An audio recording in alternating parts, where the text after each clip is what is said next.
Membaca naskah Uga Wangsit Siliwangi terasa mengandung hakikat yang sangat tinggi bila telah memahaminya, karena di dalamnya digambarkan situasi kondisi sosial beberapa masa utama dengan karakter pemimpinnya dalam kurun waktu perjalanan panjang sejarah negeri ini pasca kepergian Prabu Siliwangi, ngahiang atau menghilang.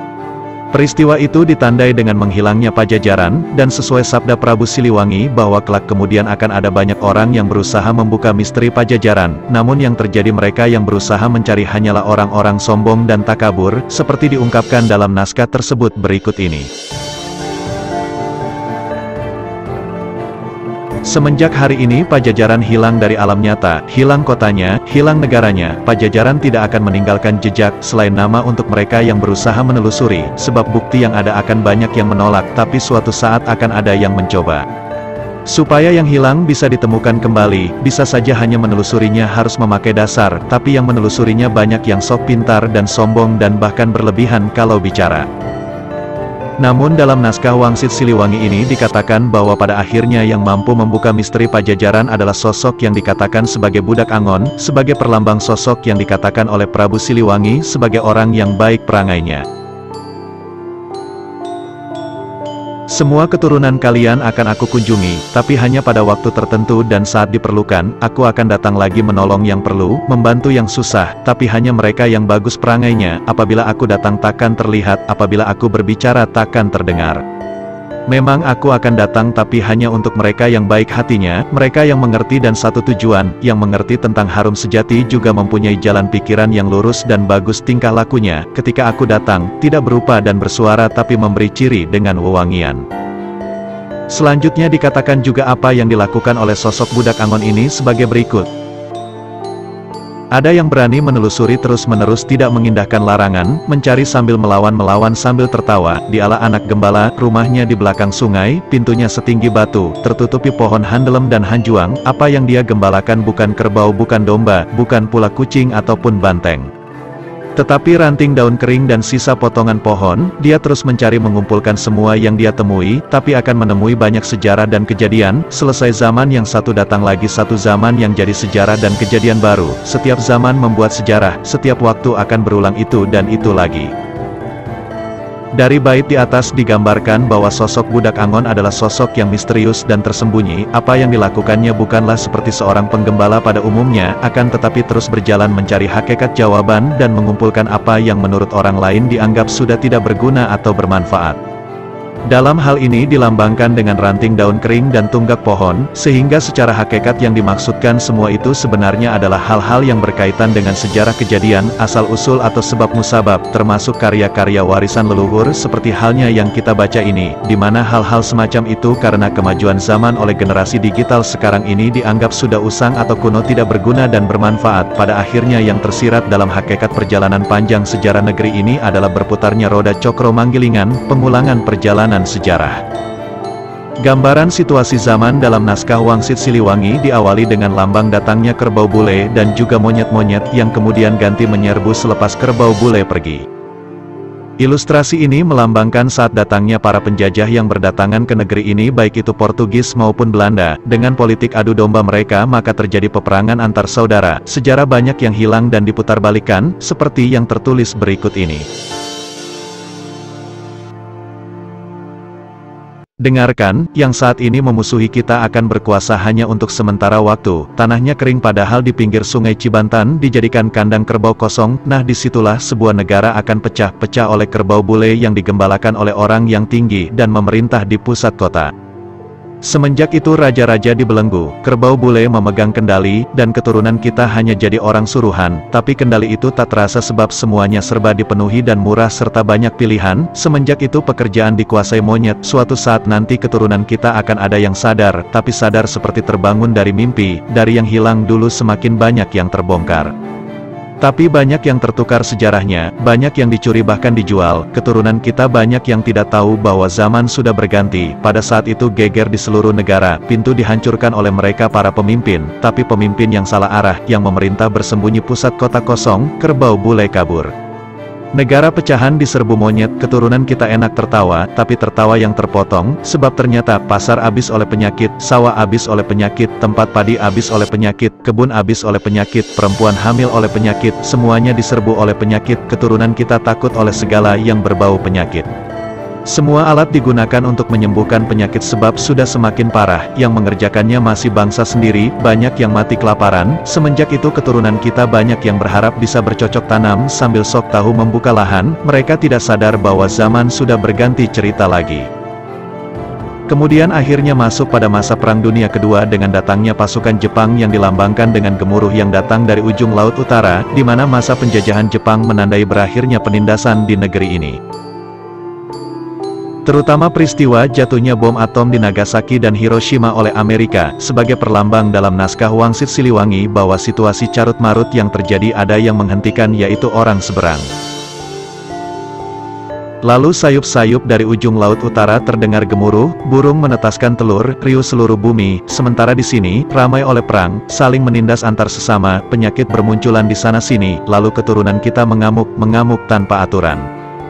Banyak yang mati tanpa dosa, jelas-jelas musuh dijadikan teman, yang jelas-jelas teman dijadikan musuh. Mendadak banyak pemimpin dengan caranya sendiri, yang bingung semakin bingung, banyak anak kecil sudah menjadi bapak, yang mengamuk tambah berkuasa, mengamuk tanpa pandang bulu.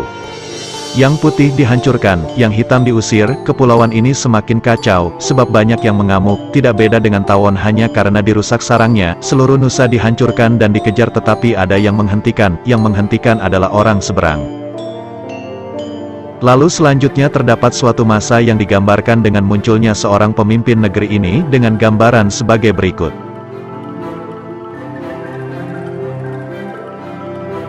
Lalu berdiri lagi penguasa yang berasal dari orang biasa, tapi memang keturunan raja dahulu kala dan ibunya adalah seorang putri Pulau Dewata, karena jelas keturunan raja, penguasa baru susah dianiaya.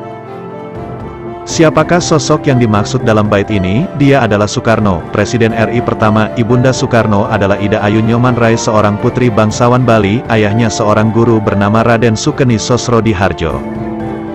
Namun dari penelusuran secara spiritual, ayahanda Soekarno sejatinya adalah Kanjeng Susuhunan Pakubuwono ke-10, nama kecil Soekarno adalah Raden Mas Malikul Kusno, beliau termasuk anak ciritan dalam lingkaran Keraton Solo.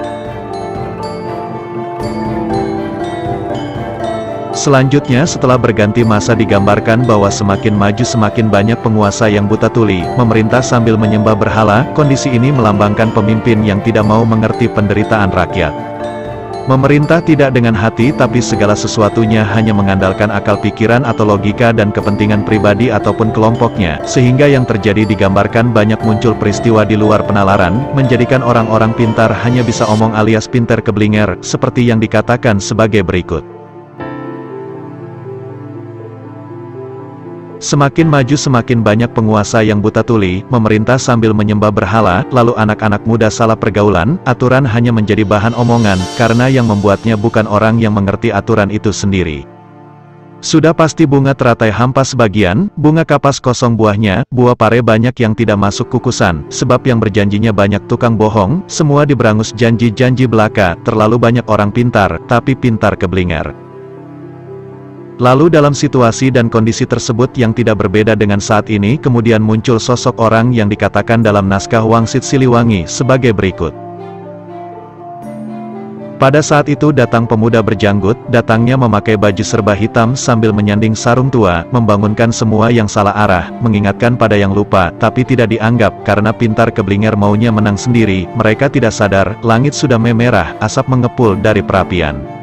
Alih-alih dianggap, pemuda berjanggut ditangkap dimasukkan ke penjara, lalu mereka mengacak-ngacak tanah orang lain, beralasan mencari musuh tapi sebenarnya mereka sengaja membuat permusuhan. Waspadalah, sebab mereka nanti akan melarang untuk menceritakan Pajajaran sebab takut ketahuan bahwa mereka yang jadi gara-gara selama ini, penguasa yang buta semakin hari semakin berkuasa melebihi kerbau bule, mereka tidak sadar zaman manusia sudah dikuasai oleh kelakuan hewan.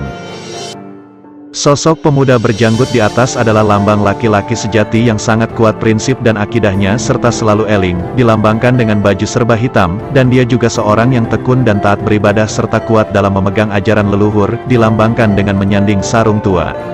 Digambarkan bahwa di tengah situasi negeri yang panas membara carut-marut di mana manusia dipenuhi nafsu angkara, pemuda berjanggut datang mengingatkan yang pada lupa untuk kembali eling, namun tidak dianggap.